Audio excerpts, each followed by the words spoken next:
সালামু আলাইকুম রহমতুল্লাহ বরকত। সবাই কেমন আছেন? আশা করি সবাই ভালো আছেন। আজকে সমাজের একটা গুরুত্বপূর্ণ বিষয় নিয়ে কথা বলবো। সেটা হচ্ছে আপনাদের আমাদের সকলের বোনও আছে, আবার মেয়ে সন্তানও আছে।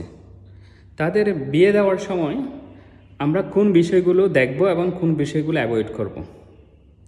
আসলে বর্তমান সমাজে যখন আপনি আপনার বোনকে অথবা মেয়েকে বিয়ে দিতে যান, তখন আপনি ছেলেপক্ষের দুইটা জিনিস বেশি দেখেন। সেটা হচ্ছে এক, বংশমর্যাদা, দ্বিতীয়টা হচ্ছে আপনি ছেলের টাকা আছে কিনা। কিন্তু আমার মনে হয় এই দুইটা জিনিসের থেকেও গুরুত্বপূর্ণ যে বিষয়গুলো দেখা উচিত আপনার আমাদের, সেই বিষয়গুলো নিয়ে আমি কথা বলবো।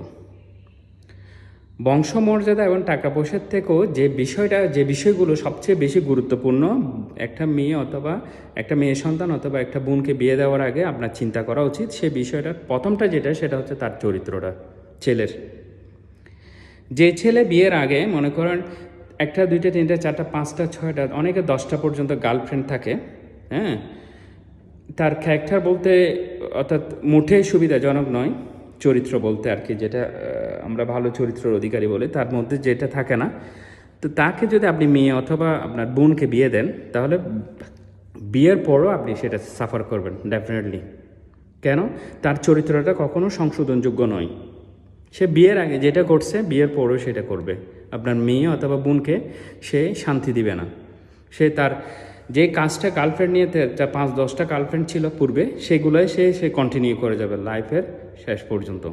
সুতরাং চরিত্রটা আগে আপনি দেখবেন। এই ধরনের ছেলে হলে যদি দেখতে পান যে ছেলের সাথে অন্য কারো সম্পর্ক আছে, অনেক কথা শুনছেন, তাহলে ওখানে আপনি মেয়ে বিয়ে দেবেন না। ফার্স্ট এটা চরিত্রটা, কারণ তার চরিত্রটা সে কখনো সংশোধন করতে পারবে না, সেটা রাইট। সেকেন্ড, দেখবেন ছেলে ড্রিঙ্কস করে কিনা। অনেকে আছে মদ খায়, গাঁজাখুর, এরকম অনেক, হ্যাঁ, আর্লি লাইফে। তো অনেকে মনে করে কি ছেলে ইয়াং বয়সে এগুলো করছে, বিয়ে করলে ঠিক হয়ে যাবে। না ভাই, এগুলো সে যে একবার বিপদে চলে গেছে, সে বিয়ের পরেও তার ওই বিপদে যাওয়া তার জন্য কোনো ব্যাপারই না। সে যে গাঁজাখুর সে গাঁজাখুরে থাকবে, যে মদ পান করে সে মদ পান করবে, যে যে খারাপ কাজগুলো সে করছে আগে বিয়ের আগে, সে বিয়ের পরও সেগুলো করবে। সে এই ধরনের ছেলে মেয়ের হাত আপনি বোন কিংবা আপনার মেয়েকে তুলে দেবেন না। 2, থার্ড হচ্ছে আপনি যে ছেলেকে দেখবেন লোভী কিনা, সে যৌতুক চাচ্ছে কিনা আপনার বোন অথবা মেয়েরকে বিয়ে করতে গিয়ে। লোভটা যে সংবরণ করতে পারে না, সে কিন্তু সারা জীবনে আপনাকে টর্চার করবে। আপনার মেয়ে অথবা বোনকে বিয়ে করার পর সে আপনার জীবনটাকেও ডেস্ট্রয় করে ফেলবে, কারণ